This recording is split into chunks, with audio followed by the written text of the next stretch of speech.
j'ai pris l'exemple de trois opposants. J'ai commencé par Martin Fayoulou. Je dis, mais il n'a jamais reconnu les résultats des dernières élections. Comment est-ce qu'il acceptera ma main tendue? Moïse Katumbi était prêt à faire la même chose. Il avait même fait la même chose, mais grâce évidemment à la pression des siens, il a accepté qu'il rentre dans les institutions, mais lui reste borderline. Joseph Kabila, n'en parlons pas. Lui, il a carrément boycotté les élections et prépare une insurrection parce que l'AFC, c'est lui. Je sais qui est derrière. C'est pas ma tête qu'il cherche, il cherche la tête du chef de l'État. Et qu'il sache que je ne vais pas reculer d'un seul pas. Mesdames et messieurs, très heureux de vous retrouver dans le cadre de notre émission Tolobela Ekolo. Merci d'avoir choisi Balobela Peuple pour vous informer. En tout cas, s'assurer toujours Kakandenge, président Chekito Moussachina Lobaka, pour telle émission Zamalamu, mais s'assurer déjà ceux qui osent abonner à Balobela Peuple Télévision. Ceux qui osent abonner, allez rapidement vous abonner. Mais aussi, dans la quota, il y a 5 personnes qui vont faire abonner. Ça sera toujours un grand plaisir pour nous Kolobake. Dans le réseau de Balobela Peuple, même 5 personnes qui s'abonnent. Ça nous fera énormément plaisir. Aujourd'hui, je suis avec Pasteur Guili sur ce plateau pour analyser l'actualité de notre pays, la République démocratique du Congo. Comme vous le savez, le plateau spécial continue. Et aujourd'hui, nous allons parler de quel sujet? Eh bien, mesdames et messieurs, Tokobandana sujet à Liboso, Likamboya dialogue direct avec M23. Oyokaki ke tata mokonzi ya mboka le président Félix Azalaki Bongo na Angola et pas ya Joao Lorenzo et pas wapi bakutani basololi kasi présidence ya Angola et pesa qui communiqué selon lequel na mikoleko ya M23 na Kinshasa isengeli basolola directement monte peli na opinion na République démocratique du Congo débat ekeye zongi. Pasteur Guili Azawana pour répondre à mituna autoroutuna tata mokonzi alobaki ko solola na ba M23 jamais mais au grand jamais les ligne rouge est-ce que bongoli maloba est-ce que zongi sima pression ni les ali mais tout monde qui peut que batata mpelo basango bazalaki déjà et pas ya président Lorenzo un jour avant que tata mokonzi akoma bakende koloba nini. On en parle dans cette émission, mais aussi au cours de cette émission un prêtre Yambujimai a critiqué sévèrement Senko, vidéo Zali Borolanda Yango, Torobeta Lisolo Lango. Et au cours de cette émission, mesdames et messieurs, nous allons parler aussi de la croisade que mène Jean-Pierre Bemba contre l'agression de la République démocratique du Congo, mais aussi contre Joseph Kabila, l'ancien président. Torolobela Yango, Torolobela Paix, victoire entre guillemets triomphale. Il y a des gens qui PPRD, c'est Peli Makasi, Balobi, Balongi, parce que y a un auditoire militaire, pardon, Babimi. Et là, bienvenue dans Balobela Peuple Télévision. Merci à Steve Condé pour l'émission La Bossanité, les grands photographes. Yassit, Maman Marthe, non, Azawana. Pour nous faire photo à Kitoko. Merci à notre jeune frère des papas. Des papas à la ranganga, Pasteur Guilité. Il y a un commentaire. Donc voilà. Pasteur Guili, bienvenue. Merci beaucoup de Komitera. Des papas balekio yo tobandi na bango musala on a faible commencement. Faible commencement vraiment. Donc tovanda e place moko leki olingo sa mouvement vieux cœur pinatika yo. Ozoluka eloko na balabala leki yemoko se présenter volontairement. Vieux ozoluka nité na oluka vie pesa na salango. Donc lelo na gardaye et akoma leki yangai na kati ya famille. On a kendaka na partout, na tambola na na ba moto de Komitera, na ba 5 h du matin, tozo kenderang. Les kiwana na misu na ya mona fait président Jacob pas son âme. Nenga kolanga na chemise na zandu na tonga betanga ipo na nipoka pasteur Guili alobi, to sala équipe moko ya ba communicateur. To répondre à bandeko ya la muka na ba 2019 de Komitera wana coalition zo mené président de la République to répondre à bango kuluta telema na tongo wana na sandu na miso abatu abetanga ikaka yo kolo babongo yo parti ba yebi yo nani d'ailleurs koyaka alisusu awate to salaka na petit et lelo tango to komi boye na otika ye pourquoi voilà donc c'est un lait qui pour moi oyo nzamba pesanga na salaka naye donc moto ya lobakata musunga nga ezaka ndenge kongola mesana na mwa biloba loba na ye na mwa makambu na ye mais au satiro na alaki na bango tango to alaki pe na ba ebandeli tango azomona kulutu na ye et bango wana kana na bango tilelo. Maximum de respect na papa Pierre Boubé ya Madobula na Lushi et si kozolanda biso Nzambe abatela yo Nzamba bomba yo bande konyonso ya balobeli ya Peuple Télévision. Merci Nabino, on est toujours ensemble. Merci na bande kwa France Moussala Boosala et Sika Bachuda Bazali. Donc merci Nabino, bande kwa Toulouse merci, bande kwa Bordeaux Esika ba Pink Sibiata Moulouba Delix Bazali Baosala merci, na bande ko ba na Sid na Kep merci. Vraiment ndenge bo porter balobeli ya Peuple soutien. Merci beaucoup bande kwa Congo Central, bande ko ya Bandundu Kisangani partout et sika bozali balobela peuple abosani binote de comité rento na base munene na fungurume bande ko na soit Texaco balanda kabiso lolaba kolobate kolozi okatanga partout sika boza Boma Mwanda pourquoi pas le 24 commune ya ville province à Kinshasa. Vraiment merci beaucoup ndenge bo porter pe biso o lelo musala ezo sala mananenge oyo elongo bani Nzambe abatela bino. Nous c'est le Congo tokoti kate toko bese bra na Congo te Congo nde o ya biso mboka. Voilà nde comité rana ya malobe panayo. Alors Pasteur Gili, image de Zomo Nezali bongo rencontre ya président Félix na le jeu Joao Lourenço ya Angola. Abengaki président Félix pour faire part na initiative au Azozwa ya ko organiser dialogue direct entre Kinshasa na le mouvement terroriste M23. Le président Félix était là et après tout le présidence ya Angola et puis si communiqué selon lequel Namiko Lekoya va organiser dialogue direct et le chef de l'État Kinshasa suit acte na décision là. Mais quel est le salami makasi Pasteur Gili et ça continue aujourd'hui. Donc ça part dans tous les sens. Dans les réseaux sociaux, dans les plateaux émissions, dialogue direct et tout ça. Question non, il y a les bossons dans pourquoi les Congolais sont agités? Il y a Kinshasa et Sengeli et dialoguer directement dans M23. Pourquoi agitation? Les comités, merci beaucoup. Et là, les bossons ça y est, bande ko ba Hollande biso. Baza d'accord te na dialogue pour dialogue et les cas na mboka oyo et pourtant nini comme solution. OK. C'est ça le problème. Et si kabandeko ba congolais et congolais ba fandi babi OK.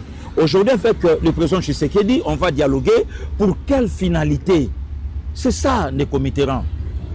Tout ça là na ba dialogue, to kenda ba San City, ba CNDP, ba M23, ba bilo ke belé. Situation ya est et comment ndenge nini?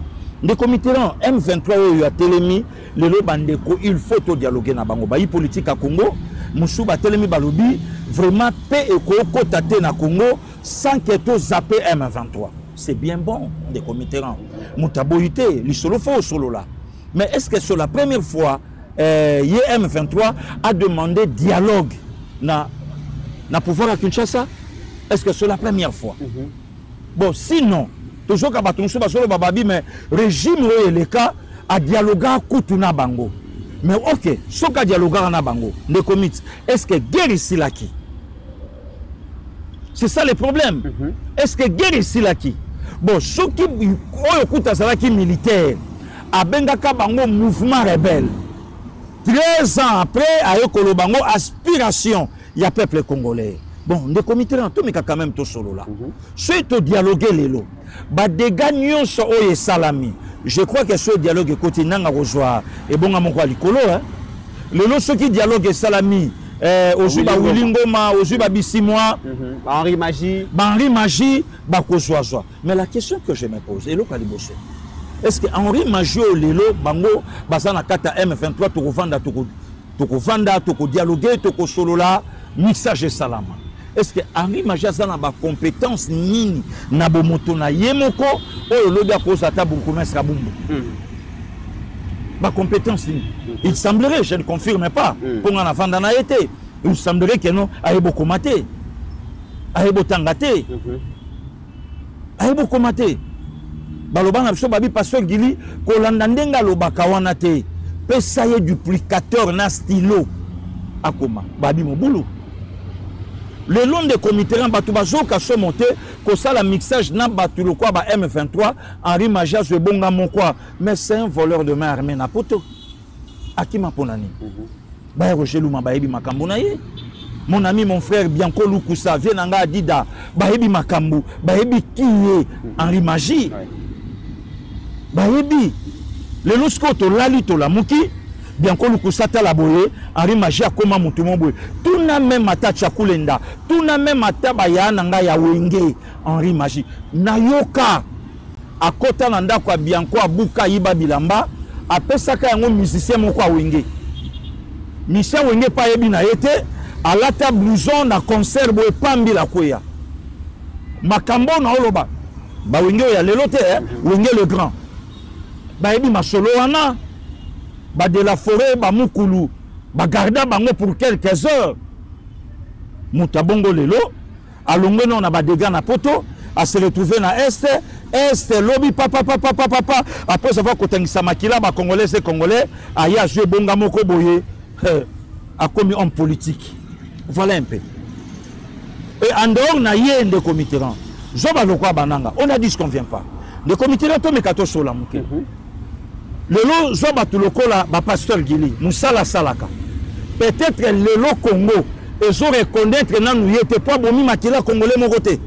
Est-ce que Fabo Mango pour le pasteur Gili pas comme une personnalité importante na Congo? Il faut que tu aies Zamba aussi. Ok, le comité alinéa Moussoussou. On sous-entend qu'il y a le dialogue de Salami. M23, Basengi, puisque le Zakawana, Tokota l'administration, pour reconnaître Willingoma, pour Pesaye, FRDC, pour reconnaître Bissimoa, pour Pesaye renseignement, pour reconnaître Nanga, pour Pesaye diplomatie, place à Maman Thérèse Kayukwamba, pour reconnaître Axe à côté. Donc, Babiloko Yango, ok, le comité to négocier yango bananga baye bato yo bakobima na gouvernement lobby puisque ba obima il y a pas des éternels ministres lobby ba obima de comité rambake bango pe mixage dialogue et pe sipe bango nzela bango pe lobby bakokende place moko baluki pe ka place au côté là lokola lidusu ezalaka kuna ya Congo. Côté la PK kuna bango pe ba komi L43. Il faut négocier aussi avec nous. Bon bisope to ba congolais tout ça bon voilà toujours revendiqué bisope photo comment. Ba bomi to y encore peine en négociation. Ba oyi encore ba kobima tu sais que tu ne respectes pas to yokana kana yeboye à respecter ba corté ba misupe ba kei bango ba ke ko sala ceux qui kawit. Le comité là si wapi ne sika président de la République Ayaki à lobby. Négocier avec M23, ce n'est pas un problème. Mais M23, c'est un coquille vide. Moi, je souhaiterais, il y a qu'on négocie na Kagame. Pas négocier, mais na tunaye, aujourd'hui, ma peuple nanga. Pourquoi? Rwanda comprendre que le président Tshisekedi a meminga contre 1100 se rendre compte.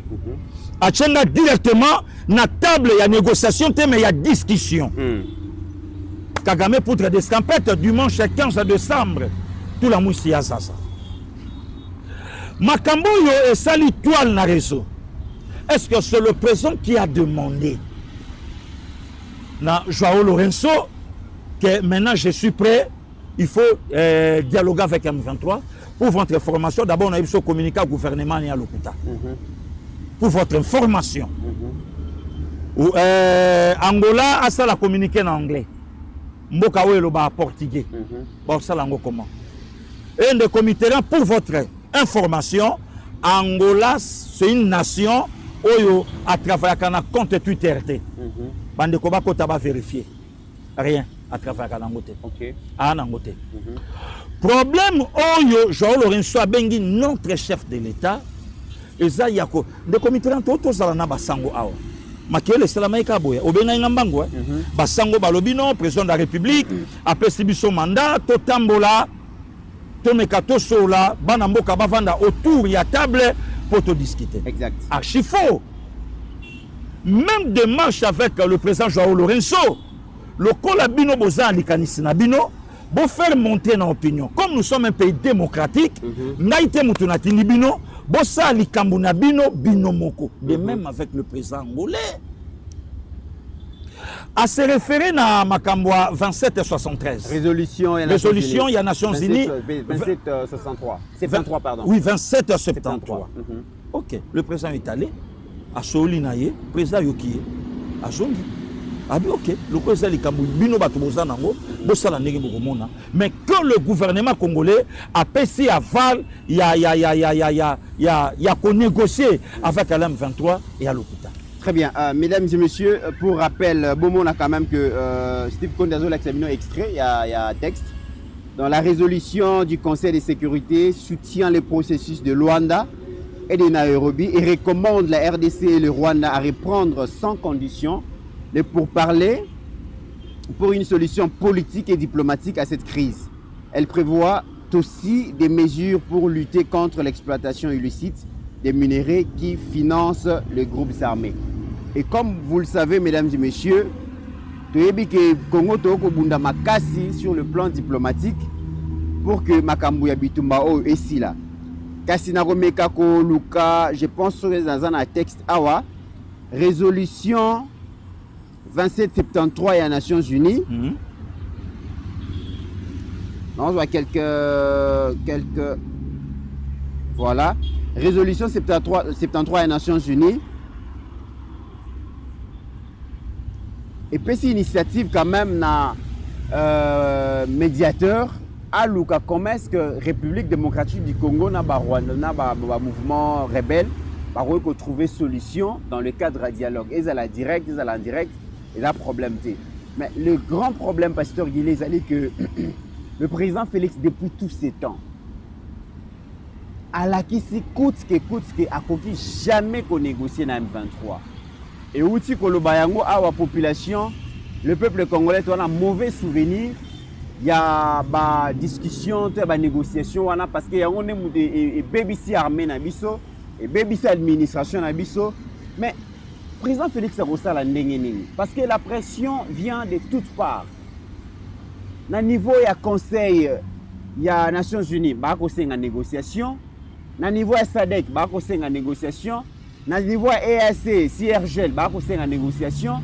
Na niveau ya Basango, d'ailleurs, Steve Konda ko la sa photo avant que le président arrive en Angola. Un jour avant, Basango bazalaki déjà wana, bazalaki na Joao Lorenzo, photo ezali na bokomo na yango.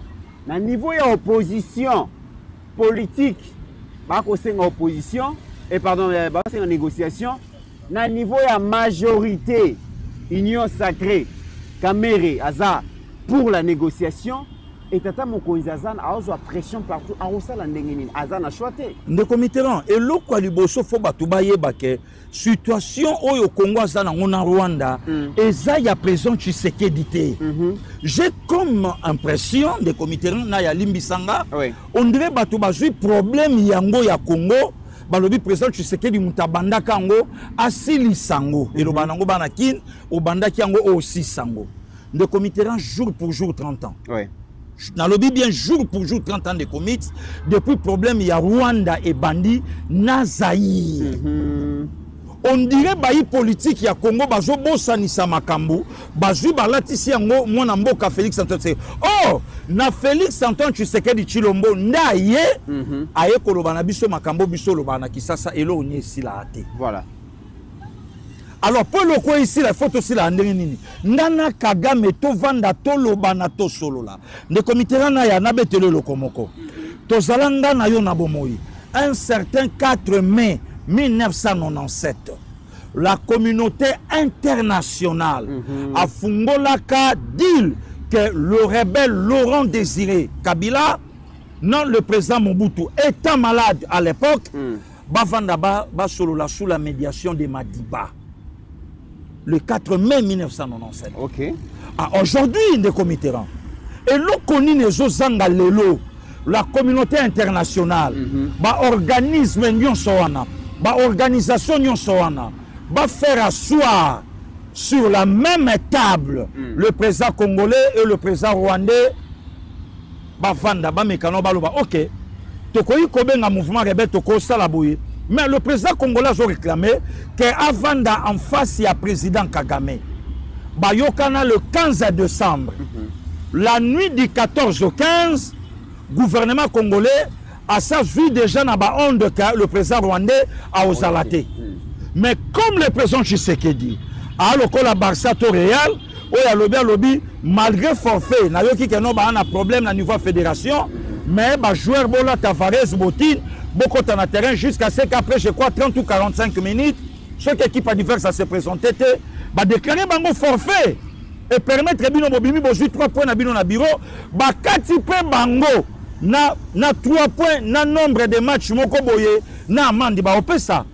Mais communauté internationale a salinini to komi na suka le 14 décembre Joao Lorenzo oya bengi le président congolais lelo ayeba ike ndenge lelo na fandi boye Congo azoya Rwanda zoya bavanda. C'est pas la première fois.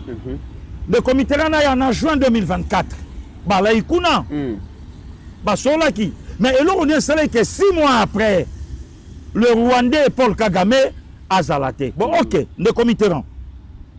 Toujours aspect, s'il faut négocier avec le M23. Oui. C'est bien bon, c'est pas mal. Auto ebisangaï que même à ta nabayi politique à Congo, bangonion sont des comités, batelemi lelo na likambu, il faut présenter. J'ai comme impression, on dirait elo komo kobo et bombami na sima, il y a dialogue. Ou bien il y a négociation avec l'M23. Ok. Le comité rang. Quel est ce Congolais Lelo Oya Hollanda Bisso, Aza ignorant que dialogue Wana et Romema Bisso n'a partage à poste? Quel est ce Congolais bien voté? Kende to Vandi Boye, négociation, oui, Bango Baroya na cahier de charge na Bango. Bango pe Bakoya na ba proposition na Bango. Bango pe Baroya na ba obligation na Bango. Oh Bisso Olingi. Nanya yebite que le gouvernement en place pas cause en position avec un président élu démocratiquement. Et pour la première fois au Congo depuis 1960. Là c'est pas Pasteur Guili, le roi des Belges Mtalo Bangawa. Pour la première fois négocier aujourd'hui avec l'M23. Bato nyonso batelemi lelo po Congo a négocié na bango. Bango te bato ba négocier kana Joseph Kabila en 2012. Là le comité là au contredire ngate. Mais Pasteur Guili, tozonga muke bato balobi que na Kabila ba initiative nyonso ya Kabila ezalaki mabete. Est-ce que Fachi akoki ko s'inspirer na Kabila te? Tant azuka comme président de la République, le pays ezaki na 4 administrations parallèles. Bemba na ngambu na ye, RCD na ngambu na ye, RCD Kamel na ngambu na ye, et tout ça, gouvernement pe na ngambu na ye. Mais Kabila a négocié pour que Batouana nyonso baya na table de négociation. Mais après un temps, Kabila avait eu raison sur tous ces gens à Tikalaki et Moko. Est-ce que Fachi Pakoiko Sala Yangote pour préserver des vies humaines à négocier na bango? Écoutez. Et après écoutez un des comités. Au moni lignée au PSI. Oui. Na lignée, il y a Félix Antoine Tshisekedi Tshilombo ya ndenge mokote. Kabila a dû pouvoir Laurent Désiré Kabila assassiné. OK. Assassiné. Ce qu'on le dit au Fongol encore branche on a des comités au Koma Musika. Nanya boma Laurent Désiré, clique ya bateau bazala babi batu baboma Laurent Désiré RCD. Batu baboma Laurent Désiré, toyebi bras allongé, il y a RCD sur le Rwanda. Le comité là n'a bêté là au Lisolo na Afrique là na lobango pour la énième fois. Na ko bomande comité là na ya pourquoi ce na luli chemise na été. Bon pourquoi ngana bomande comité là bongo chemise na ye mutu mso ala tango. Mutu nyonso sala coup d'état na Afrique yem ta so pouvoir. Yem ta so pouvoir. Yem ta so ngo. Donc voilà les comités là. Alors tant que Kabila Joseph Aye na pouvoir, ba occidentaux ba tia kiye, bango ba tuba eda kaye ya kozongisa Jean-Pierre Bemba awa. D'ailleurs pour votre information, ya royebisa bande konyo so ba Hollanda biso, le pouvoir en place à Alaki na Ruberwa, o ya pesa kaye de centralisation, Alaki na Zaïdi Ngoma, place o ba driblaka papa Etienne Tshisekedi wa Mulumba, azalaki na Yerodia Abdoulaye Ndombasi. Le VPM, l'actuel VPM en transport, Jean-Pierre Bemba, à l'ACA entre le marteau et l'enclume. alaki bongo serré et ndeko Mitterrand soki to vandaka ba négociaka ba solo laka makambo e salama na Kinshasa oye mema ya na biso ya Kisasa ya igokwele Parce que y a une négociation sur la salle, c'était dit à quoi? Aboutissement nango. Et à la Guinée. Absolument rien. Et à la Guinée. Ce n'est pas le cas avec le président Tshisekedi. Basali Ango Balaka, quand même Joseph Kabila. T'inquiète. Nous allons faire par tous les moyens. Le quoi Bazo réclamait l'élection. Tout ça par tous les moyens. Tout na maponomime. Yoka moto gagné. Le comité Mekato Solamuke. Kabila Joseph. Place à Vandi. Azalaka vraiment conscient. Dans l'élection, il y a dimanche 30 juillet 2006 qui a gagné Jean-Pierre Bemba. Ça a conscient de Pasteur Guili. Ah, des comités. Bon, en fait, Pasteur Guili, finalement, l'élection, on a évité. Journée, nous sommes d'accord que l'élection est salami. Résultat, bon, bâtiment sauté, mais la plupart bandimés. Parce que 2006, Kabila a gagné. 2011, Kabila a gagné. 2018, Fachi a gagné. 2023, Fachi a gagné. Le comité Le comité là.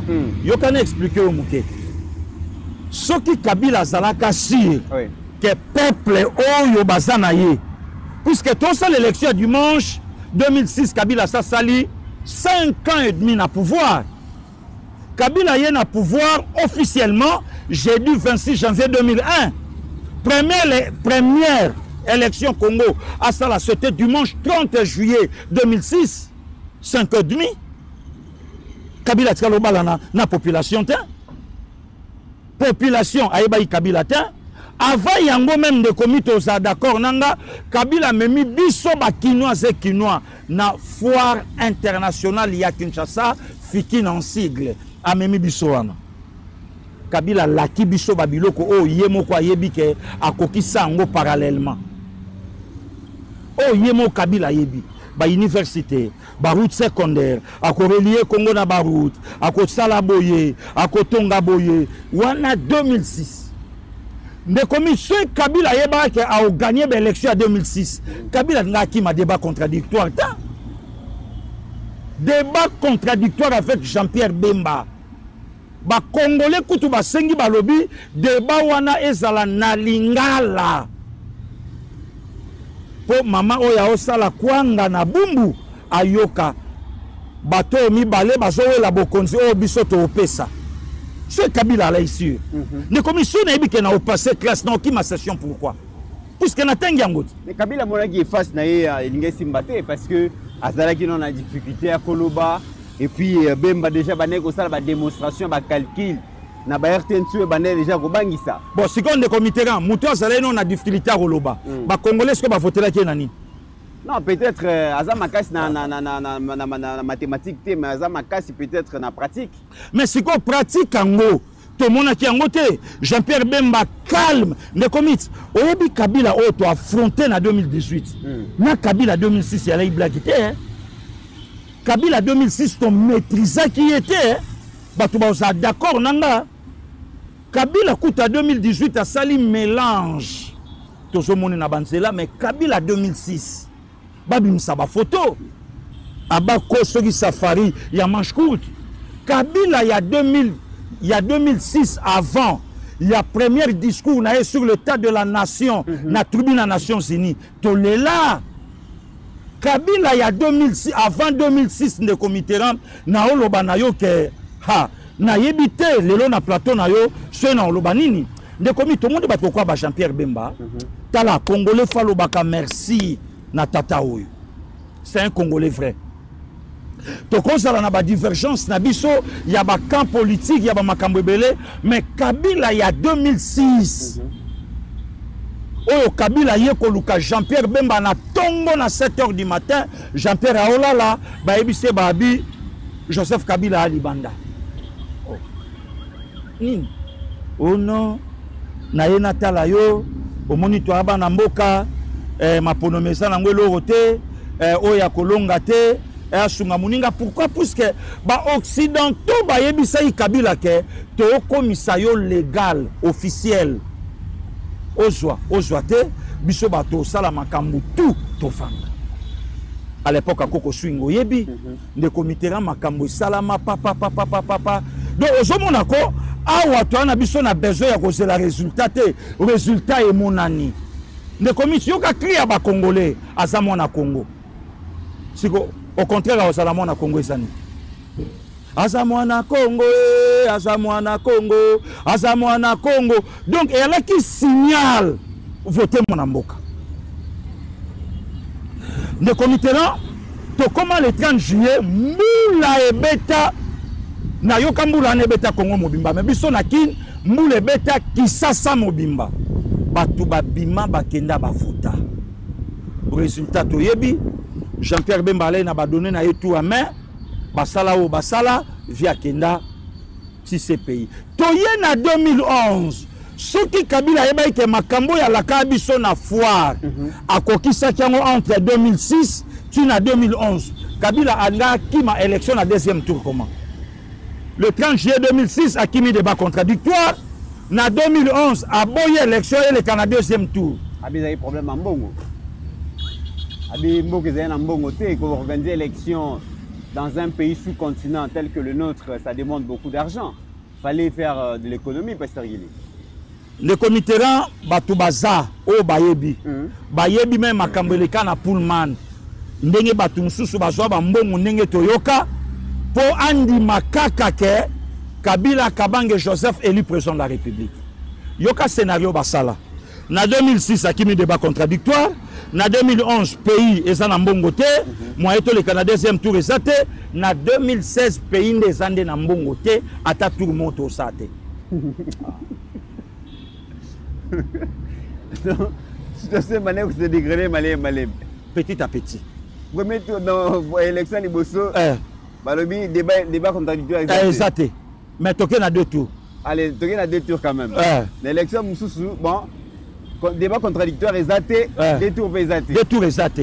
Pourquoi puisque bayeba yike négocier avec un Bantou devant un Rwandais papa wana kozwa lolemo na ya na poste pour bandaki déjà koloba yango c'est un petit Rwandais bozongisa ye na Rwanda et na 2016 ndembo sate siko bosala o bosala ne mutabongo ne comité là oyo bofandi bolobi non to comparer ye na président Tshisekedi net na ndeni nde commit situation nyon solobi na ngai ke Kabila bongo Kabila fanda ina batule Kabila vanda kana Jean-Pierre Bemba derrière Jean-Pierre Bemba ba occidentaux ba ebe ke Jean-Pierre Bemba soko me kocha teti na makambo biso toi capable obomayo biso oboma Savimbi biso obomi Laurent Désiré Kabila biso obomi Mobutu biso oboma bato yo nyonso batelemela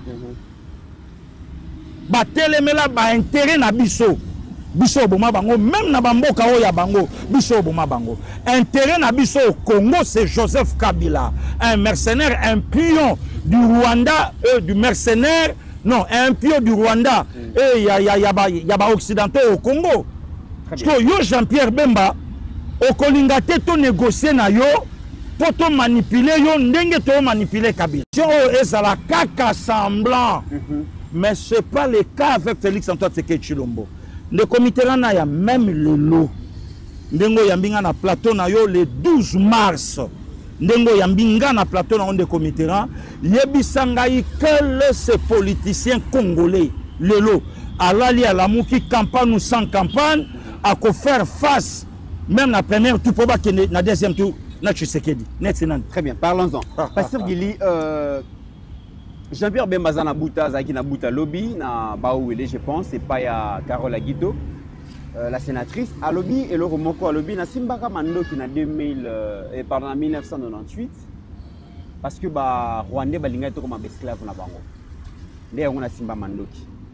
Aujourd'hui les gens parlent de négociations entre Kinshasa et le terroriste. Question nanga ya liboso na lingi na yeba Pasteur Gili. Na 2023 élection et salami. Élection wana ezalaki inclusive. Ça veut dire que mutu nyonso oyo alingaki akamba mboka oyo et qui a manifesté qui yango na ko déposer candidature na ye na Seni est rejeté qui candidature ya mutu moko te. tous ceux-là qui avaient déposé leur candidature pour briguer la magistrature suprême, candidature qui acceptée. Même les gens qui étaient farouches contre le président Félix, pas ni même la candidature n'a pas.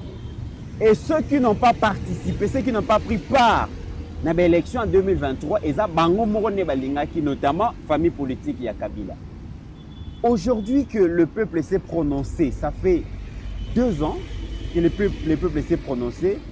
Gouvernement aux gouvernement légitime et légal parce qu'ils allaient volonté à peuple. Mais maintenant, on a des mandats qui pour l'année pas sérieux. De comités, na répondre le komoko au lobby, mais en passant, na banana encore répondre en a kati. Yeba ke peut perdre. A kotikala kozala d'accord te ya kozwa pouvoir na mboka oyo na nzela ba urne. OK. Au moni bato nyonso balande ki Shadari na Obin, nde bato ba votaka Shadari na 2018. Oh. Ka bato wana. Kaka muke wana otomona ki wana. Mais nazo ebiso te nde comité. Nazo sayo nde comité. Buti ya bato omona ki wana, nde ba voix ya Shadari na élection ya dimanche 30 décembre 2018 yango. L'intérieur peut ba voter ki otomona bazali na Kinshasa parce que l'intérieur peut bon ba voix nde comité ran. Province mon côté azana ba voix ko le Kinshasa. OK. Kinshasa za miroir. Ah, parce que on a aussi. Nazo ebisa yo. On a aussi. Au bout ça ni parce que yo betelanga lisolo ba élection awa kina na est ba million et beta makuna million ko ba kao. Siko na oyebisa yo bato ba vota ba 1 million. Nde bato ba banda ko violer, bato ba banda ko boma, bato yo ba faire do ba kima ba déplacer bango donc na force de comité ran ba kenda nde bato ba pesa ba 1 million ba 1 million 800. Nde comité ran nga na lobanini. Congolais nyonso fatia kango na mutu. PPRD a kotikalaka kondima élection T na mboka au moment yaza na ba faire. Batia katembe na 2018 pour mona ango. Nde comité ran bimisela nga prototype ya mutu nini ya PPRD lelo o yo Congolais ko pesa voix. Neti nani? Ancien président Joseph Kabila. Aponi Minakou comme vice-président. Abi Minakou d'abord a son expérience politique, il est très intelligent, il n'est pas conflictuel. Donc c'est la carte qui gagne aujourd'hui na PPRD. Ce qui a zalaka conflictuel, ce que Joseph Kabila est congolais et Kalingaka Minakou vrai par rapport à son intelligence, Alingaka Bimsa Minakou dauphin naïe. Pourquoi il n'a pas fait? Asala ngote point. Na ba compétence nyonso so oya pe sur ben. Pourquoi pas donc après ça ka dauphina. Asala ngote ponani. Hein? Oben be espoir rebelle. Oba Vanda Lobi d'ailleurs ko dans l'Assemblée nationale, moi je ne suis pas là, c'est moi le successeur de Joseph Kabila. Pourquoi Joseph Kabila sala ngote? Après ça ka ngote ponani. De comités na oyebiso vérité. PPRD a kotika la kondima élection T na mboka oyo. PPRD a un vocabulaire ya koyebisa peuple T. Maintenant yo ko lobaki PPRD a kotika la kozonga na pouvoir na mboka oyo na ba voix ba élection T. A kozonga na voix nini parce que to ko yo ka bango balobi ba ko travailler par tous les moyens bazonga na pouvoir na eux qui même mon mboka Arlette Odia lobi qui par des moyens donc par la voie démocratique pasteur Guili. On a dit ce qu'on veut pas des comités rang. Si c'est par les moyens démocratiques, Ndelo Shadari a la deuxième mandat. Ndelo Emmanuel Gamazani Shadari a la deuxième mandat. Na kamwe même bake kolobango, Nelo Kolobango a PPRD, que non Shadari Abimara deuxième. Non, le président Tshisekedi Abimara deuxième. Mais baké deuxième comment? Biso eba que non Facha Abimara troisième pour Nabango. Kebadi les Alaka, premier Fayoulou. Deuxième Shadari, si vous avez coach président Tshisekedi, troisième, non, deuxième, pour n'en aller troisième. Et puis pour n'en y peut, à salaire premier. Net nani. Oh. Les comités, nous allons continuer à koye bisayo. PPRD à salaire remise reprise namoué. Oh. Les comités là, Bayena Joseph Kabila, parler du peuple Batunion Sobayebi, Bafongola couvercle. Il y a cercueil, il y a Laurent Désiré Kabila. Joseph Atelemi, politiquement parlant, Baébissé Babi mission accomplie. Il a toujours remplacé Moutoyo. Il est bel et bien mort. On a remis et reprise. Mais on a parlé du peuple. n'a parlé du peuple. N'a parlé du peuple. Yeyo. Bat-toi maintenant, Simba Congo na maboko. Le comité là, ya Bauti Mausolée. Bazokota na palais de la nation. Bongo, Dengues, Eduardo Santos, Samu Joma, Oya Otokufa Lobi, Robert Mugabe, Bango nyonso bao zonga. Place babeti li solo na kati nde bao zonga makoloa, nde bao zonga makolo bao yebise babi, fais attention avec Edi. Ana ba donner tout. Ndengo zozo ebonga ndenge to obi mato katsa komeka kotika Edi liberté. Il faut si la anaye. Batu nyonso ba témoin gênant autour na yo si la ana bango. Mais et comme ça quand même pasteur Gili. Pardon de comité. Siko yo oya oyebisanga que Kabila ndimaka ba élection. Te Kabila za lokola ndenge to alaka na école primaire. Ba jadis ba yebi mambo na oloba ba chuda ba yebi mambo na oloba ba mola ba yebi mambo na oloba na obanga nanga maso ko bunda na ye na simachiki mais na che motema na bato ba simananga. Pourquoi la soka kangyo kachi biso to longola loboko na ye to balola ye. Donc nga force nanga ça na ba collègue nanga ya chiko ba na simananga. De même avec Joseph Kabila Kobanga Jean-Pierre Bemba na élection te biso ça. À l'époque Louis Michel Kobanga yete biso ça. Nous allons faire par tous les moyens de comité Ranaya oyo to renverser Jean-Pierre Bemba. De comité za d'accord nanga mon frère. L'Union européenne a tinda même effort. Ba commando belge français ba ya awa. Omonate ba bulletin ya Jean-Pierre Bemba ba jipe zo bwa kango na bebali. Omonate to mona ngona télé to mona ngona ba vidéo. Tala ya vote. Bemba bazo bwa kango na fleuve to monate. Donc Kabila savait très bien nande na saboye batienga au plus ya eloko moko. Très bien. Po mutabo to langango asala pe remise na ngai ndenge mutu wana lalaki na cercueil nga pe na la poisson yango. Yango moni lelo pe perdre. Akosala par tous les moyens de Comiteran a doit pouvoir par les armes. Oh, na oyebisa yo. A doit pouvoir par les armes.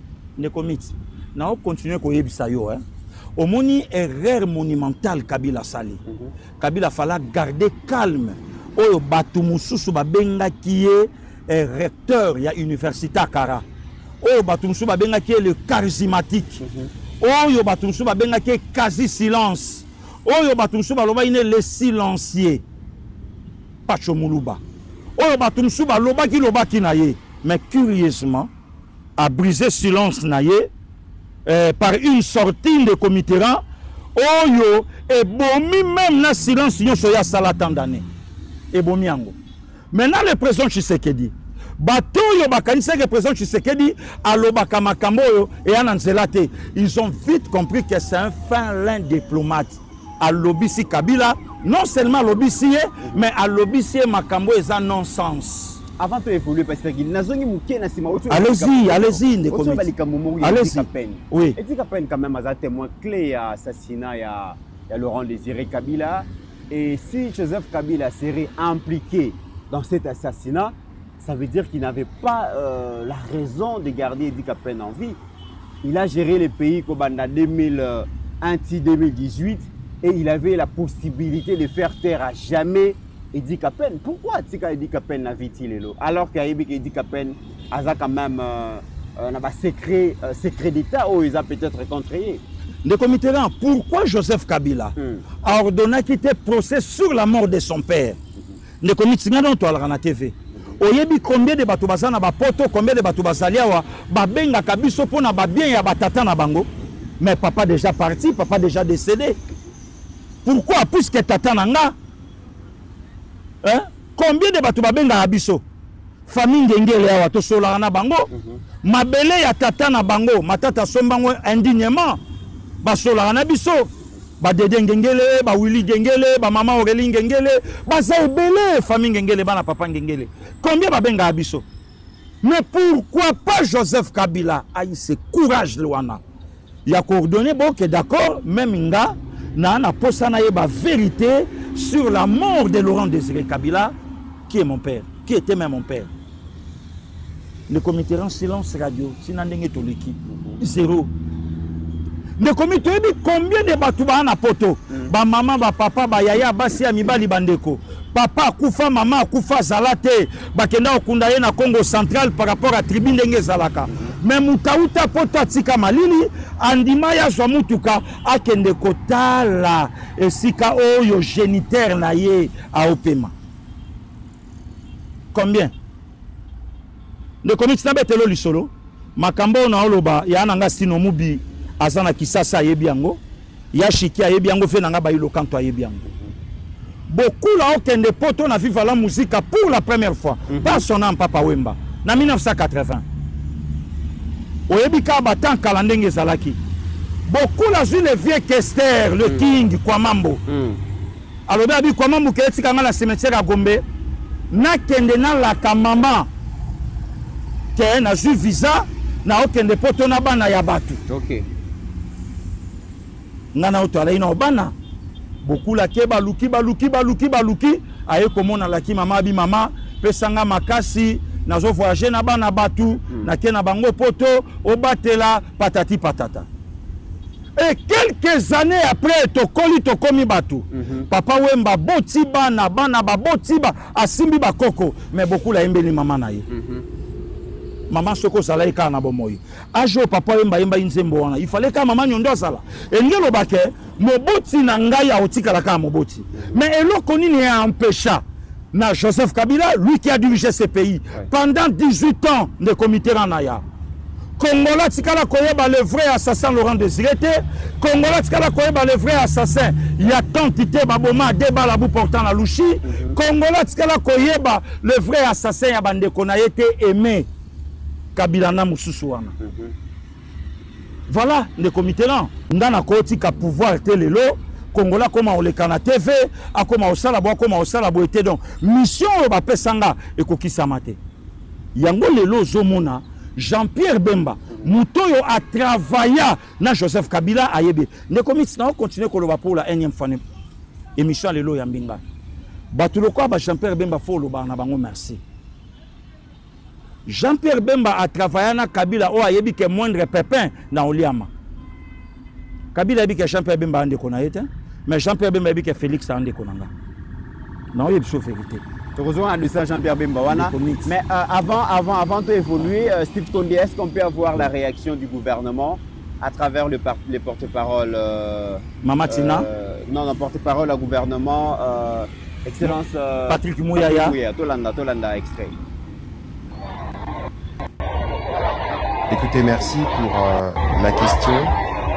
Ce qu'il faut savoir et ce que je peux en dire pour le moment, c'est que le président angolais avait une responsabilité dans le cadre de la résolution 2773.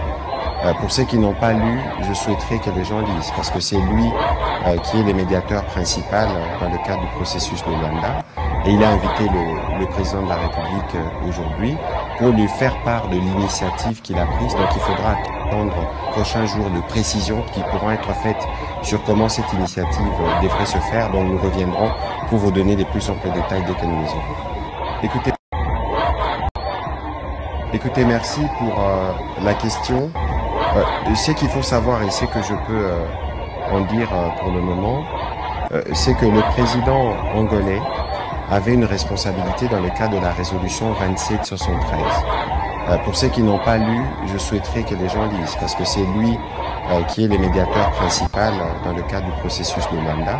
Et il a invité le président de la République aujourd'hui pour lui faire part de l'initiative qu'il a prise. Donc il faudra attendre dans les prochains jours de précisions qui pourront être faites sur comment cette initiative devrait se faire. Donc nous reviendrons pour vous donner des plus amples détails dès que nous les aurons. Écoutez.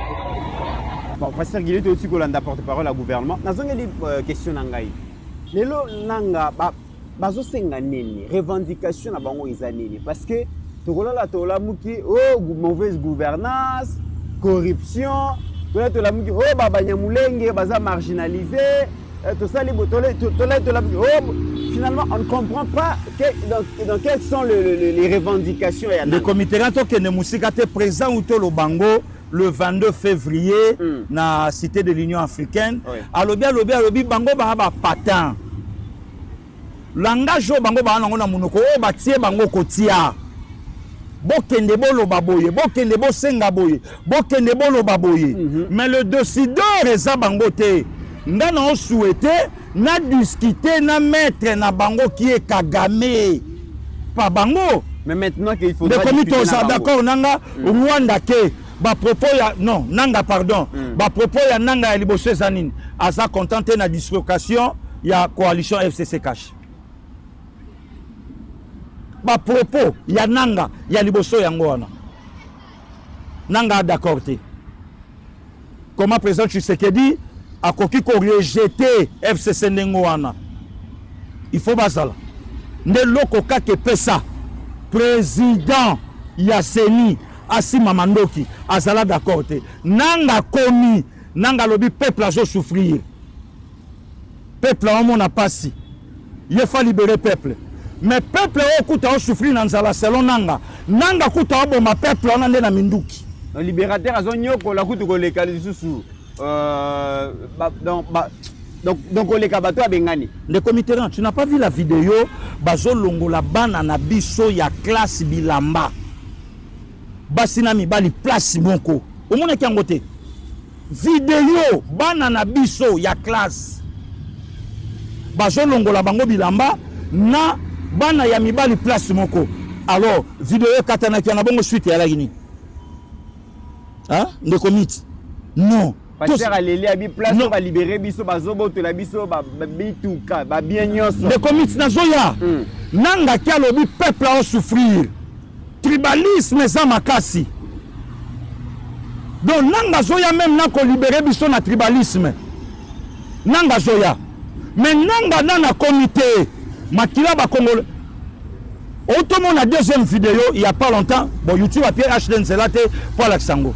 Nanga koti tina kat hôpital à bombarder na kati hôpital de Komitera et loko oyo ba pekisa il y a hôpital qui est encore église ba école nanga koti nanga mutazwa ko libérer nanga koti a bombarder na kati nanga muta congolais azoya ko libérer ba congolais na joug ya Tshisekedi ndeko moko ya congolais loko ananga atelemi alobi le Congo au congolais babaluki batireye papa akufi mais nanga azwa ko libérer biso nanga congolais ndeko ana lobi le Congo au congolais il fallait nanga loba ouais pepele leki merci beaucoup le Congo au congolais effectivement tata nanga a organisé meeting na stade Goma tokoma kiango ngana yo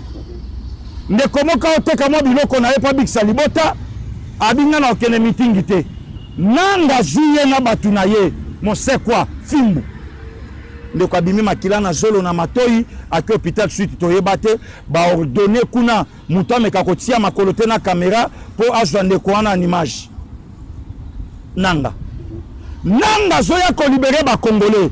Lui qui est congolais, notre sang, notre frère, Tolo Babongo. Mais nanga de sa bouche à l'obi na Jeune Afrique, j'interdis aux militaires rwandais, Babo Maba congolais. Le comité. Soki na Goma, eza bongo. Soki na Bukavu, basali bongo. Bongo na Kinshasa. Hein? Mais vocabulaire ya nanga lobi nini ke peuple on a bana nzala attendez de comité oyebi to komi à un certain niveau hein to kutana ata na Congo hein kolinga Tshisekedi te c'est pas un problème ah ko finga kasayen eza mabe ofingi okosi makambo koloba baluba okosi makambo kosala okosi makambo mais toyeba ke lelo nanga za pate ya ba Rwandais bisimwa pate ya ba Rwandais ba Wilingoma maître na bango c'est Paul Kagame. Vice-président c'est Joseph Kabila. Ba vanda basala réunion na Addis Abeba. Bo sala par tous les moyens bo laver Paul Kagame, bo fixer communauté internationale que ce qui se passe au Congo, c'est pas le Rwanda et sa revendication ya ba congolais na Congo. Vous savez pourquoi le comité Rwanda vivaka na matolo. Mendicité Rwanda vivaka na fa quoi. Alors eloko Mundela boya na vie na ye batu nyonso baolandanga Mundela lingaka personnalité na crédibilité. Eloko Mundela lingaka yango wana. Mundela lokwa nga mutu mwindu te. Mundela soka moni eloko wana ekosimba te na bomoto na ye oyo nga na oloba me Mundela pe nga na osala Mundela oloba non. Mundela tala lobe alobi coopérer avec Kagame.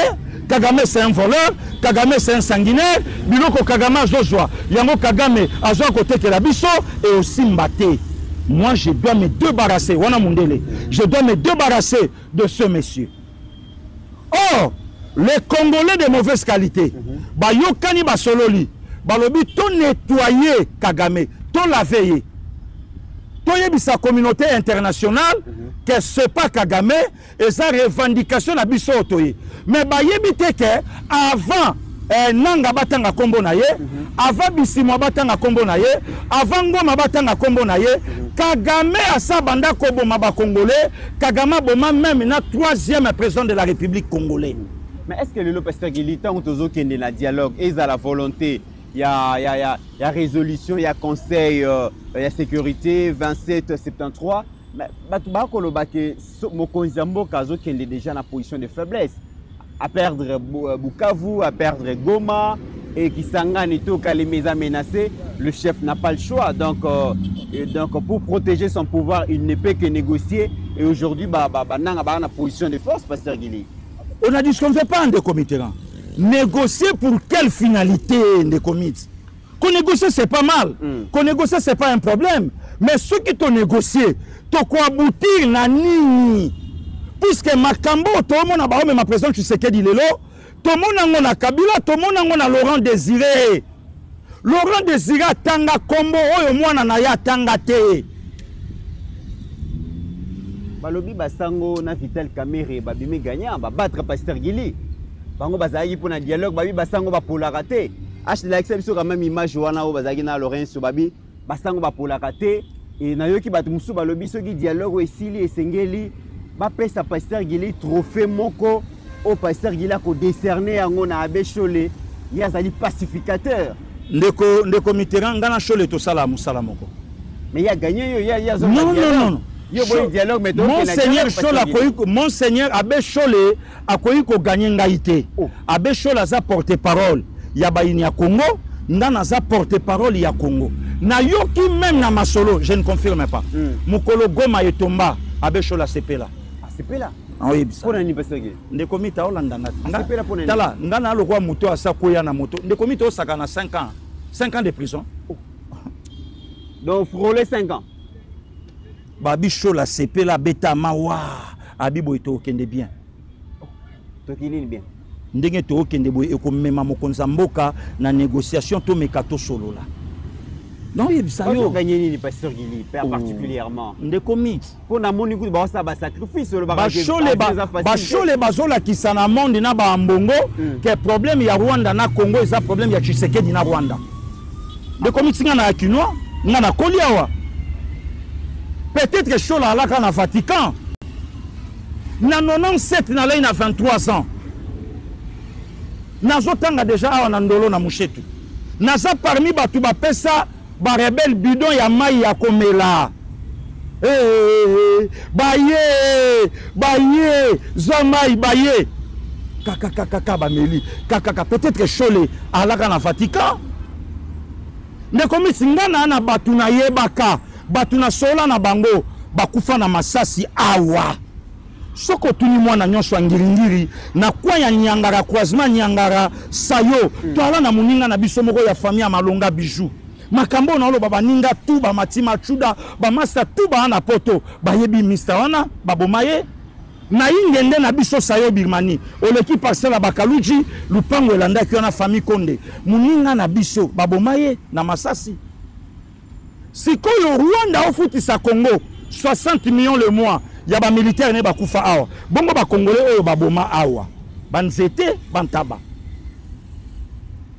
Les comités, qu'on négocie c'est pas mal. Laurent Désiré loba na biso totelema. Kagame na Museveni ba osenga ba carré minier. Po bazalaka nango déjà. Na ebite so bazwa ngo wapi. baolo bana pia bango tuna congolais nyonso bonazuka mboka nanga tuna congolais nyonso afandaka na poto avivaka liberté soka zonga epa na bango ndeko miti nga congolais na lokola mama oyo abotinga te kaka kwanga papa nanga fonctionnaire to sentinelle je suis très fier ya ba parents nanga atanga na komi directeur na lo ba français o tata nanga lo bakate tangu na koya na koyebisa baninga nanga keno baboti nanga ndeko miti to meka to perdre mabele na komi na colonne maman na lo ba misa nanga Patrice Ela ebiango na koti na gare colonne allemand na obima na petite sœur garçon moko atelema kiona na manette noire natala bo deux policiers allemands tala milai petite sœur ebsinga biaya ndenge sana bakangi na tuni amatelemi na lobi akotelema boyote azuma boko mbala che na poche na manette noire atelemi ende comité na to pusani muketo telemi kuna na moni mandenge bambila bakena ye Nicolas ebsinga biaya ndenge bazawana bakei na ye ake siko yebisanga combien de fois totele magana kisasa otelemi maboye na commune oyo pe marate na quartier oyo yebite okeluka master okeluka chéri OK bon lelo kutu affaire à bachombo ekomi maintenant bachombo ya lakate na ba débit on a ba dragueur ndeko miti mais todi on mina ngoti ngana zoka adresse tout talanga na terrasse na kwa na bino na peme Baturu lelo WhatsApp est facile lelo tchatcha mbala moko siko yebisanga ndeko mitera lelo to perdre Congo makambo nanu eleka na est to vivre ngo siko nde nanga zawana miroir na ye eza Kinshasa nanga c'est menteur le show les sessions de menteur bazui Kagame tala ndeko mit Kagame Kabila ba eloko moko na yebisa yo na question mona tuna ndeko mitera na lo bana yo oyebi ke génération na biso bana ba série 7 série 8 ne bandeli lokola déjà to banga ka komona bibembe à partir ba mère na ba palin et bembe ça na quartier mère azuma kala che a che binoa do olingi rideau sala boyete so rideau sali boy omoni mutu wana si to koli boy ndenge to koli boy somo ya eloko ani tikala na biso mais Kagame ti azotambola okota mikolo yo moni kaka azo mené na TikTok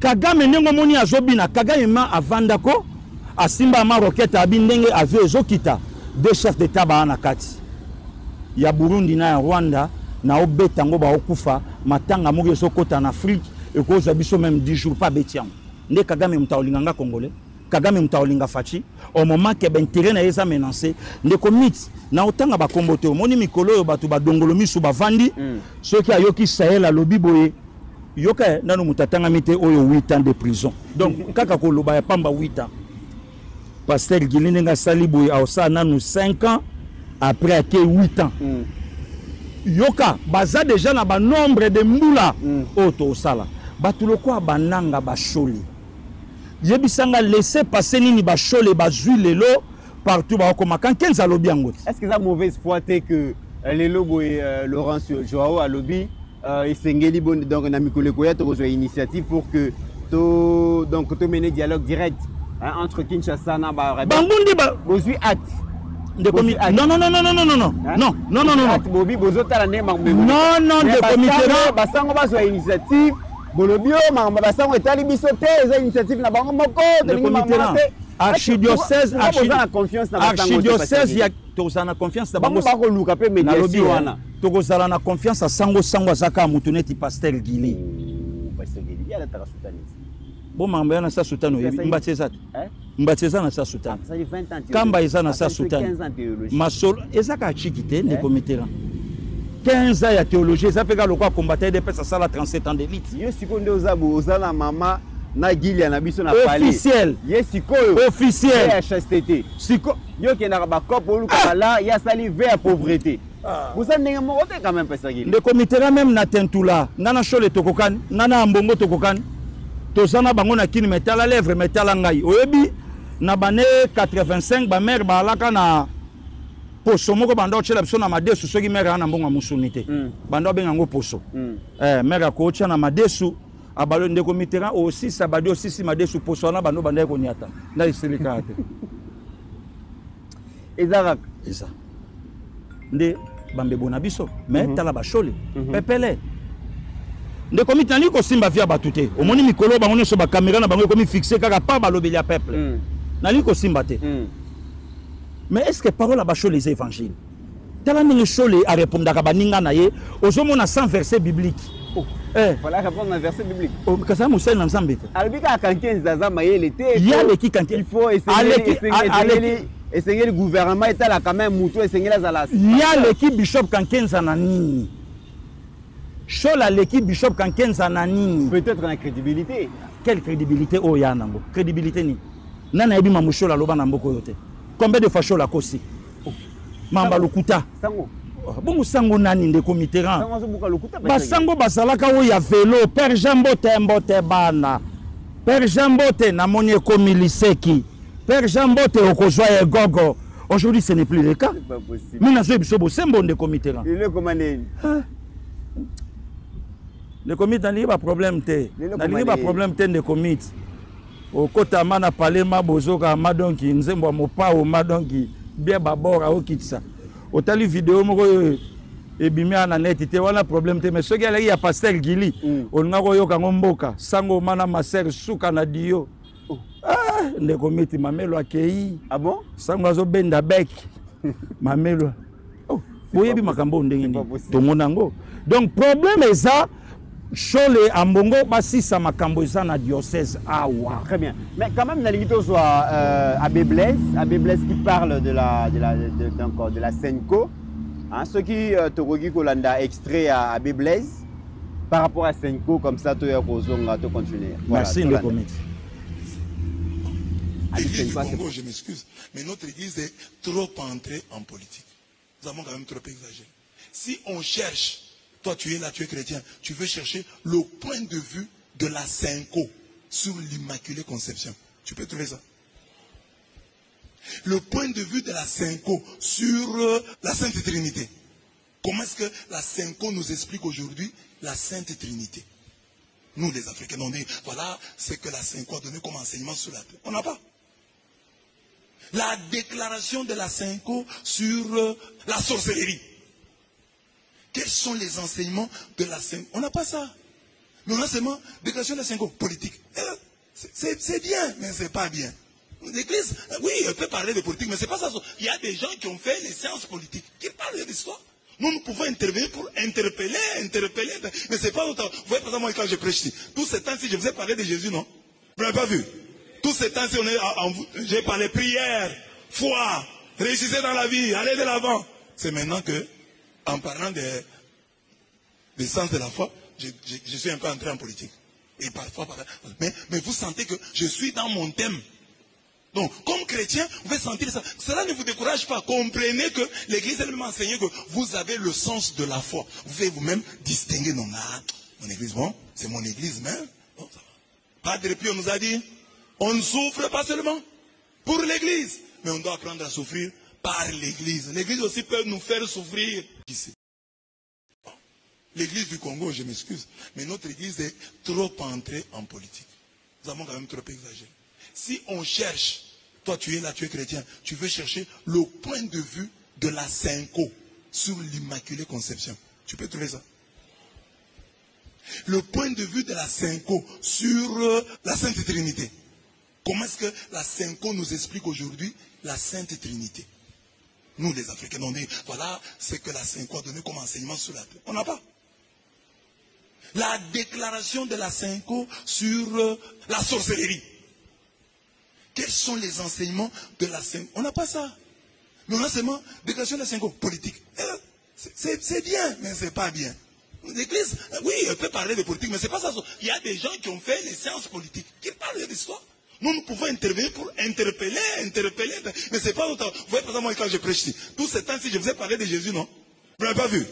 Tous ces temps-ci, j'ai parlé prière, foi, réussissez dans la vie, allez de l'avant. C'est maintenant que, en parlant des sens de la foi, je suis un peu entré en politique. Et parfois, mais vous sentez que je suis dans mon thème. Donc, comme chrétien, vous pouvez sentir ça. Cela ne vous décourage pas. Comprenez que l'Église elle-même a enseigné que vous avez le sens de la foi. Vous pouvez vous-même distinguer. Non, mon Église, bon, c'est mon Église même. Bon, pour l'Église, mais on doit apprendre à souffrir par l'Église. L'Église aussi peut nous faire souffrir. Pasteur Guili, donc c'est quand même vrai parce que nous avons point de vue à Senko sur d'autres secteurs d'activité à vie nationale, mais réalité, Senko c'est beaucoup plus politique. Mais même les Cambouétas, l'Église, à vie à Senko, ils ont mon anaté. C'est comme des comités, Makambo, Abbé Blaise à lobby, Pasteur Guili à l'Obangote, Sahel à l'Obangote, des comités à l'Obango na plateau, des Joseph Mbenz à l'Obango na plateau, à Taba Maman Pascaline à l'Obangote, si quoi au biso toloba, traite kabiso de tous les mots. Puisque Cholé a tellement hyper intelligent, Moutakokani na ya zate, ce que Wanaza est Abbé le Kolaye à l'Obiango. Batikala jamais qu'on parlait pour la Sainte Vierge Marie. Pasteur Guilia Lobate que balak sabiso même prédication ya Cholé. Balak sabiso même si ka Chola kenda kotala ba orphelin, ba tapasi. Balak sabiso si ka Cholé a osa la messe, a osa la même ata pona ba malade. Aki ata na prison, aki kotika ata sa kombia loso. Parce que Abbé Blaise Kanda a telemi a lobiango. Okoyoka bango na benste, okoyoka bango na Vierge Marie te, okoyoka bango na loko boyete. Donc Senko ya Cholé, Ambongo, Muteba, Utembi, ya bango ezaka ka politique. Na oto yebisa yo, mutumo abetelanga lisolo bi mukolo goma yetomba, Chola sepela. Na oto yebisa yo, nana au contredire nga Chola yebaka déjà que coup d'état ezo salama, il y a un jeune homme courageux, Christian Malanga, Chola lobango tchana top Congo. Nanya kebisa République te, que dans la ligne où vont les choses, ceux qui le président de la République a yokibi sauté, alors le décor est déjà planté. Cholé, nanya loba na bisoté, sko yebisanga, mutabongo après avoir kotambola komata bavion, ale Chola yeko fukama, mokonzi azala nabino, nata wana soutien. Non, non, non. Le soutien est comme copa Cholé. Abbé wana lobiango, c'est pas ngai Pasteur Guili. Donc bango bazana pour leurs intérêts égoïstes. Donc bali va faire montrer na opinion. Problème ya Rwanda Congo c'est un problème ya Rwanda na Tshisekedi. Or problème ya Rwanda Congo bandi je crois que peut-être Chola zana na séminaire ou bien Koli azana no misuble na yebanité. Et bandi aujourd'hui 30 ans. Problème ya Rwanda. Donc le président Tshisekedi aye kakande po asi sango et lo koni esilate. Ne comité là to sala dialogue na basango to suka. Basango bakosa biso ke papet na ke peut-être que bango komba premier ministre ba pia to sala dialogue na basango awa soki monte pela kana mboko basango ambongo ke na TV5 abi Fayulu mta gagner élection Chola lobi biso to le kana 40% na 40% na Fatou Mtala qui en tête to vanda awa bayambi Moïse Katumbi na mes ambongo asali publicité lobi candidat na biso catholique yeyo bochela ye motema bino moko boyebi makambo to sanango siko yebisanga crédit ni to pia bango lelo tala prêtre clergé lokola ye lelo ndenge to sala ndenge lelo to sala émission de comité rang combien de prêtres lelo baza abandonné bazongi na ba famille il y a de prêtres malades il y a de prêtres décédés il y a de prêtres lelo abandonnés même prise en charge et ça li souté combien lelo yondenge yambinga na plateau na yoka même basango ba obligea je crois que cardinal Ambongo a obligé na l'école catholique union somamba gratuité salate a obligé pour mutasa la enseignant na l'école catholique face à la chrétien catholique mais pour mutasa la président na Congo et telle nationalité te. Vous trouvez ça comment? Très bien. Pasteur Guilito qui est malé pendant qu'on chité. Jean-Pierre Bembazo continue croisade contre l'agression, mais aussi contre Joseph Kabila, Azalaki na Bouta, je pense na Ouele, et pas la sénatrice Carole Aguito. Qu'est-ce que Jean-Pierre Bemba dit na Congolais à Bouta, Tolanda comme ça, AFDL et comment Kinini PPRD. C'est ça la vérité. Motoako Sabinote. AFDL et comment qui PPRD. Toi tolingi toye banano. Na complot ngo ezala dana zalaki na kati na complot wana. Nani? Nani? Nazo kabito nani? Nani? vérité et matakana nini mais ekomaka. C'est ça la vérité. Ozalaki mokonzi ya mboka. Olobi babetro maboko otiki pouvoir transition pacifique. Tobeti maboko. Yo wana osepeli na mosala na successeur na yote ozo lukele makambo po lungola ye na mosala. Yo nani yo nzambe po lobano yo kokite il faut na zonga. Tant de kabino que AFDL et comme KPPRD esprit ya moto wana boyebe zali nini tango balongoli président Mobutu ba na mutu na bango bakansi que ye na ba Rwandais bakansi que Congo o ebozomona 2 345 000 mètres carrés bakansi za butin de guerre ya bango comme balongola qui président Mobutu babino Congo oyo eza butin de guerre boyebi butin de guerre appartenir na Monguna bino ga récupérer bloc à Monguna et comme butin de guerre bon bakansi que Congo mobimba eza butin de guerre ya bango. Pasteur Guili, Bemba ne désarme pas contre Joseph Kabila. C'est vrai qu'ils ont mobilisé, ils ont sensibilisé les jeunes en armée et tout. Mais apparemment, chaque fois que Azo s'est retrouvé dans ma province, Azo continue comme une révélation contre Jean-Pierre Bemba et contre Joseph Kabila. À l'objet PPRD et Outana Afdel. Bon, on a Bunga. On a un comité. Est-ce que ceux qui coulent tout Jean-Pierre Bemba lobby vont passer les sous? Après Afdel parti et Yaki. Et Koulou tu n'as pas besoin de qui ça les révélations lobby Moutaboma Laurent Désiré Kabila Moutasala PPRD. Bah Kabiliste bah c'est pélaté babi mais bien vous en a besoin de cohésion nationale. T'es bango bah donc dans la guerre il faut que Biso sangana. Des comités Bemba zo créer division na condition batike la Congo ba Kabili ba yeba que tu sais qu'il y a orienté. Batika osa semblant de comitérant. Oh, d'ailleurs, nous avons créé des problèmes, nous avons invité dans la cascade dans l'auditorat militaire.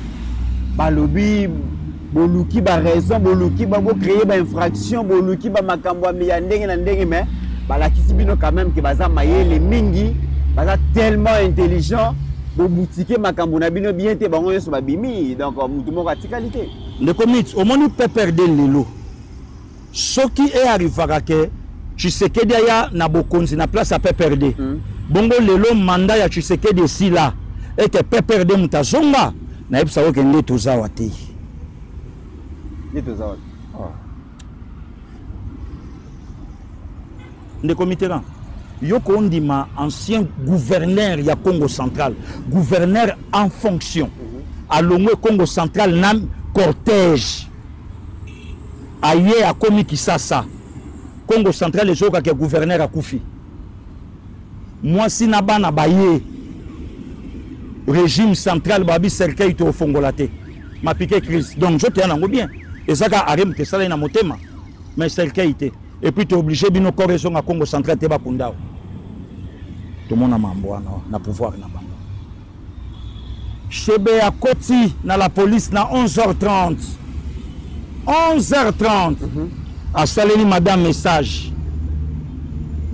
Nous avons tiché la madame message. Retour.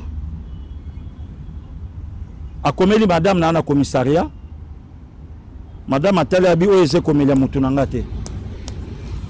Chebe ya obi mabao kotsa e awa. Nandenge bazo kaguleye. Donc si ba ocha chebe ya chassé. Beau frère na ye. Na 4 personnes balé na mituka déjà basi bakufa. Tout le monde a un régime à PPRD. Le comité Tolali, to komana yo, je crois que tu es à Pretoria, tu es à Johannesburg. Tu es à Baolo Banabso Babi, le pango ne bomonia à morgue. Soloté, Moututé, Sinité et l'autre côté. Mais tu vends en plein Kinshasa, tu moni morgue nanda kwa John Numbi. Régime à PPRD. Le comité te vanda, Daniel Botet a été fait en Binza. Yabiso Grand Équateur. Général Botet na 4. Moi na ye na 4. Daniel Abimi. Azo appelle la côte à Sololi Abimi. Papa na 4 ya salle. Bazo ebisaye que Daniel a coûté na mbiskat babomiye. Régime à PPRD. Le comité to vanda awa 21h30. Marius Gangala outi côté likolo na mwasi ba okita na jeep. Soke zalaka ndenge ba wewa ba komi lelo. Soke zalaka ndenge ba wewa ba komi lelo, banga ba boke la régime à présent Tshisekedi. On comprend de comité rang. Moto aleka na moto na kagoul amoni vraiment liboso Marius na mwasi na ye abimisa pistolet 2 balles à bout portant.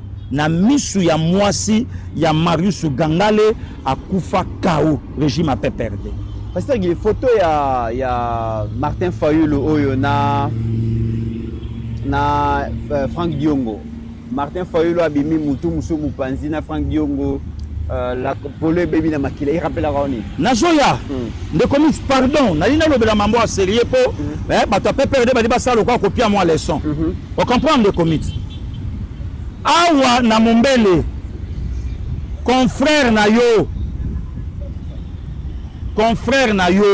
Mukolo le prince Hakim na Hakim Junior babotama na Chudabis le 3 novembre 2004 baya babeta masasi na mwasi oya salaki innocente journaliste était bakufa na masasi régime a perdre na siège ya IDPS batu ba escalada mir makambo basala parmi bato baboma ba combattre des personnes bato balai na auditorat libanda balaki on comprend de commit peut-être que tam sous le lot peut perdre alinga pesa image moko boye babetelanga lisolo babi papa Boteti général Boteti aye na tongo na ba 4 heures je crois 3 heures na bo sainte nzamba limbisa akuta Daniel alali na matiti elongi na seboyi na veste voilà ina mwana yo aokendi de commit place ba laki po bima 80 jours to le kana le kino nyonso 5 minutes et puis surtout la nuit et kambouteage ya na ngote boyi na matiti alala pe perdre mais garde koro ba laki na ye liboso azwa tabalte asamba azwa balte pe perdre de commis to vivre scénario obi lelo ndeto sala la mission comme le bato basambele la biso de commis te biso fanda na ba mercenaire na mboko yo de commis biso fanda na ba terroriste na mboko yo to muninda sali o mabete boye bozu ba matla bo chango essence bo kangeli bango na ndako bozu bo boaki briquet bo kangi bo kei boyebi ke bato na nde baza ba okufa te me ba ozika Serema Namboko. Awa, Namboko. Le comité biso mona Laurent Mosengo le 4 juin ayeko sala messe ya ba mapasa o bango moko ba yete na messe. Le 11 juillet 35 jours après Laurent Mosengo akufi. Namboko. Tomona cardinal Chaou Nzambi ba Mungbabi. Asali messe kimenika ka mariage à Joseph Kabila na Olive Lembe. 6 mois après cardinal Chaou akufi. Tout le monde a un amboko. Donc, le lot de comité rang peut perdre. Biso tskeli bangon zambe. Impérial la namboko et dondwaka tskeli bangon zambe. Makambu kuluto bemba soloba. De comité ne bande l'émission na ebisio bemba yebi Kabila très bien. Yebi très bien. Kabila tinda milice na ye na Tongo M23 balata tenya moura. Babeta masasi Jean-Pierre Bemba kufa na Gombe. Jean-Pierre Bemba na ndaku na mama Lilia na bana na lobi masasi ekota na lopango sko fo Jean-Pierre Bemba bima na ndaku akota na jeep MONUSCO protégé ba kene aéroport akende. To mona ngona mboko. Na mboko. Donc lelo Jean-Pierre Bemba ko tika Joseph Kabila, le comité là, ce qui est Camerounais bengi Kabila mercenaire. Ce qui est Belge alobi Kabila de la nationalité rwandaise ayaka na Congo pour ba manipuler. Mais bitumba oyo Tshisekedi abunda leo na Rwanda. Tshisekedi temtanga luka Kabila. Kabila mtanga yambango alobi okomi na moma bato baboma tata nanga. Mais Kabila telemi alobi Congo il faut asolola na mouvement rebelle oya ye. Oui, pourquoi? Bazonga aux affaires. Est-ce que vous avez des opposants ou des souvenirs ou des photos de H. Dazola? Il y a Franck Diongo, Martin Fayulu. Le comité là, quand on a biso Franck Diongo, Franck Diongo c'est un démon. Démon. Na oloba. Pasteur Guili. Ponani. Franck Diongo. Le loba tu vas confirmer que ingratitude ezalaka se ya moi. Toyoka ango, mais o confirmer biso to on a via Franck Diongo. Ah bon? Le comité là le 30 mars 2019, nga frère na yo. Mokolo bazo annoncé biso mort à Lutumba Simaro. Na kenda ti na résidence ya Diongo. Na kutie na misapi ya makolo akangi basparadra. Alati li papa moto ala nango na kisasa kala kendal 88 et alaki mixed basi banda olata mibali pe banda olata. Diongo ayebisinga bi pasteur Gili na okoka kuniata makolo nanga na sete na zoka donc kutu na rendez-vous na médecin lelo. Ba pia biso nouvelle à papa Simaro ngaye pas Franck Diongo. Garde du corps na ye vient nanga vitrier. A obeta lisolo bi pasteur Gili. Tous va torture de 11h à 17h. Le loso na otambola lokolo nanga à droite na mona net ekotaka boyi. Diongo. Le lo Diongo a lobby, il faut négocier avec Kagame pour chasser Tshisekedi au pouvoir. La reconnaissance n'est pas de ce monde. Bon Martin Fayulu. Martin Fayulu na kondana ka viete omoni mutu ezala ndenge mona lobo côté. Modèle mutu a fait cela déjà pas problème. Omoni via le roi Maïbale. Omoni mikolo fait soka keiboye bakutani kota lolanga via zongi suboye. Bakomi pas kota ba sans kusumo tout droit. Bakomi kuna ba panzani donc vie vraiment mutu biso chela motema. Mais obosani mama F Bazaïba. Mère kota ngale mabal na cheville. Régime Kabila.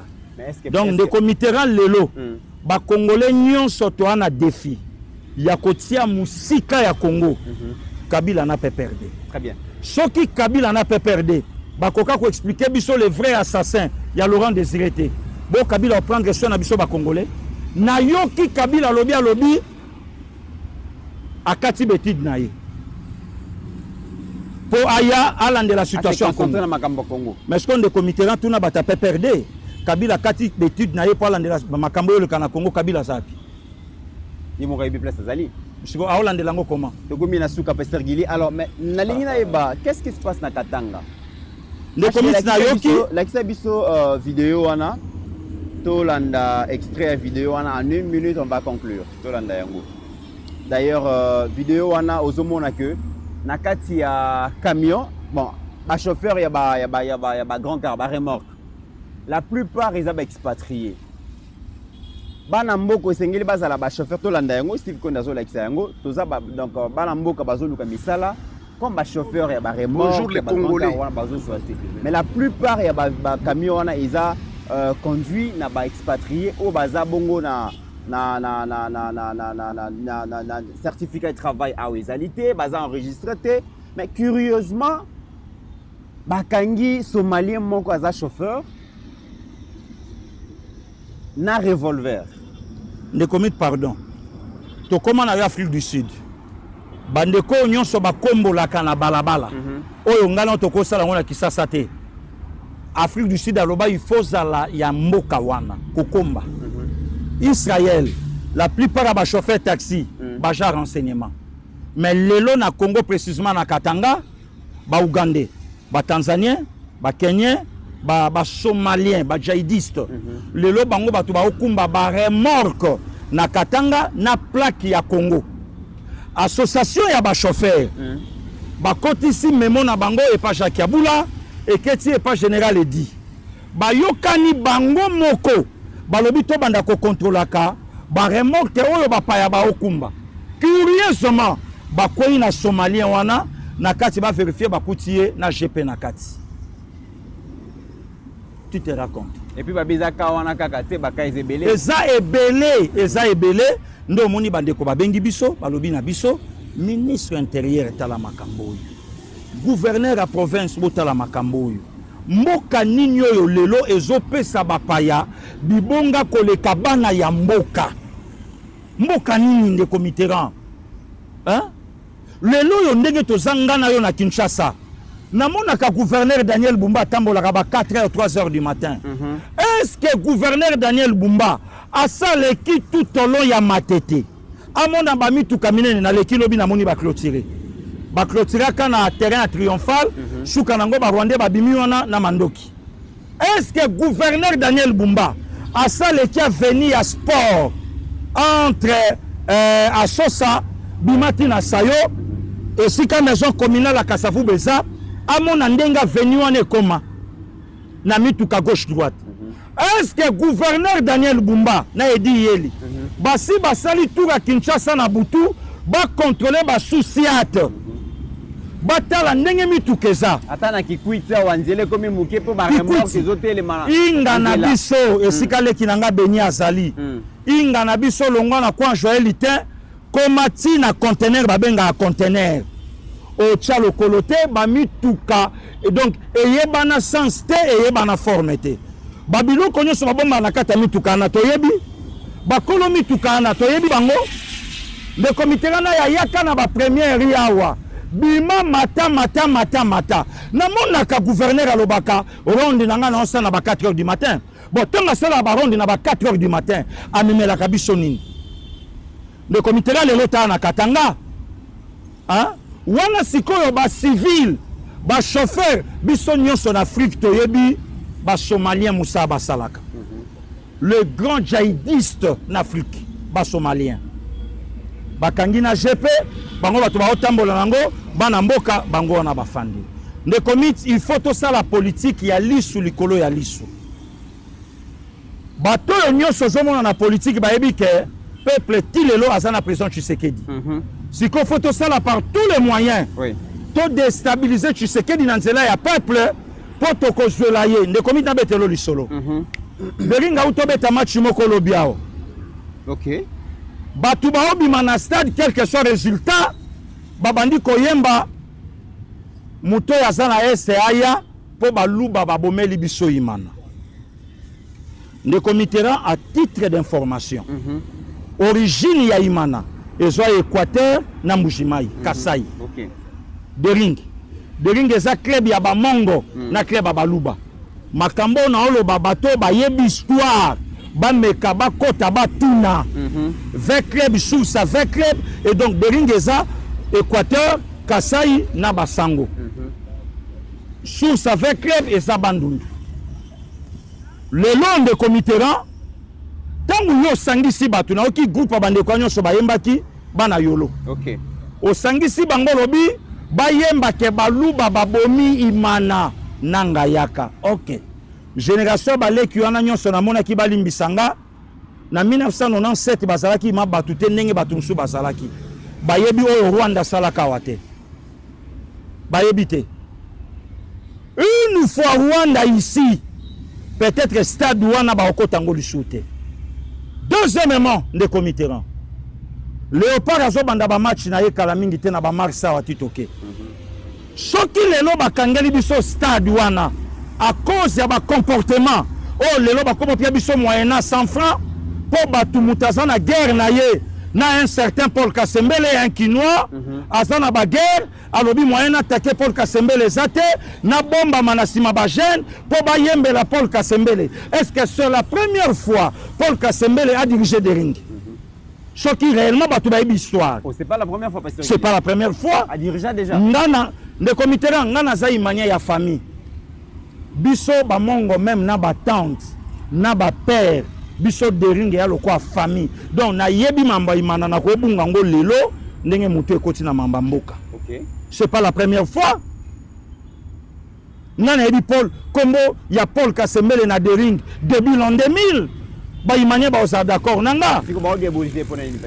Je ne sais pas, peut-être que tam sous sérieux oh ya lukia me mana dering mutu mususu tam sous sepelité abi na sala diabo comme ça ba yembela problème ba luba na kati za wapi hein de comiteran tangu bwana ngalula betaka na dering batu ba yebaka ekolo na ye tangu bwana ngalula ba jouer une équipe nationale à Kekanga le plus grand joueur africain à l'époque Gilles Bokandé batu ba yebaka ekolo na ye hein à l'époque ba vie Tirbo Kalonda ba beta na ba dering batu batuna ka ekolo na ye. Alors pourquoi manipulation ya boye? Ou bien pourquoi kolinga ko salir kombo ya mutu na média pour na ba intérêt na yo personnel? Pourquoi? On n'a pas besoin de ça. Toi n'as besoin de ça. Donc en tout cas, des commits na laxima men contentement nanga Et na sengi même justice à mboka na biso, ba fongola enquête na ba jeune wana ba kanga bango, ba yeba mutu nini o yatindi bango pour permettre ba sorte ba bêtise ya boye na ba milliers de masse et meka esila ezali soute soki bozana posa bolongola Paul Kasembele bokende na ba élection ndenge salamaka au lieu ya ko manipuler ka batu. On n'a pas besoin de ça, des comités. Très bien. Pour ma balouba na katouane au sanine. Nous sommes comprendre que les gens n'abatumo bahana sima na soukanango président de la République. Tant que Paul Kasembele abimi président de la section foot na dering, Fachiko Kanate comme président RD Congo. Si vous comprenez ma kassaye na katouane ça. Très bien. Voilà des comités. Mesdames et messieurs, ça n'est fini pour aujourd'hui. Merci à Pasteur Guili. Merci des comités. La République démocratique du Congo, mais aussi à travers le monde. N'oublions jamais qu'au-delà de nos divergences d'opinion, la République démocratique du Congo reste et restera toujours plus grande que la somme de nos ambitions individuelles. En attendant, mesdames et messieurs, portez-vous bien car chaque jour est une vie. Merci des comités. Merci.